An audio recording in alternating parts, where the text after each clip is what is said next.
औज़ुबिल्लाहिमिनश्शैतानिर्रजीम बिस्मिल्लाहिर्रहमानिर्रहीम। अस्सलाम वालेकुम। आप देख रहे हैं उर्दू एस्ट्रोलॉजी और मैं हूँ एस्ट्रोलॉजर अलमास यनस।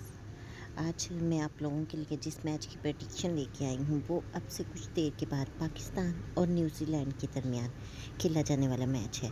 हम देखेंगे कि सियार खान की रोशनी में कि मैच कौन सी टीम जीतेगी। लेकिन उससे पहले मैं आप लोगों को बताती चलूँ कि जैसा कि मैं आपको हमेशा बताती हूँ कि इल्म नजूम गैब का इल्म नहीं है। ये एक रॉकेट साइंस है जिसमें हम कुछ तजर्बात, कुछ मुशाहिदात की बिना पर पेशगोई बनाने की कोशिश करते हैं।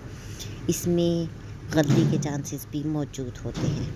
आज अगर हम पाकिस्तान का सज्जा देखते हैं और पाकिस्तान के प्लेयर्स को देखते हैं, पाकिस्तान की टीम को लीड कर रहे हैं बाबर आजम। और अगर हम इनके सियारखान को देखते हैं तो हमें नज़र आता है कि पाकिस्तान को बहुत ज़बरदस्त मुकाबले का सामना करना पड़ेगा और ये आपको बहुत ही ज़बरदस्त मैच देखने को मिलेगा। दूसरी तरफ न्यूजीलैंड की टीम की अगर बात करें तो उनके कैप्टन है जो कि अपनी टीम को बहुत ही अच्छे अंदाज से लेकर आगे चलेंगे और बहुत ही ज़बरदस्त आपको मैच देखने को मिलेगा। ओवरऑल अगर हम एक प्रेडिक्शन की तरफ जाने की कोशिश करें तो मैं ये कह सकती हूँ कि ये मैच न्यूजीलैंड की टीम के जीतने के चांसेस बहुत ज़्यादा हैं क्योंकि उनकी टीम पाकिस्तान से ज़्यादा एक्टिव परफॉर्म करेगी। उम्मीद करती हूँ ये प्रेडिक्शन आपको पसंद आएगी। अगर आपको प्रेडिक्शन पसंद आए तो लाइक ज़रूर कीजिएगा। इसके साथ ही मुझे इजाज़त दें। अल्लाह हाफिज़।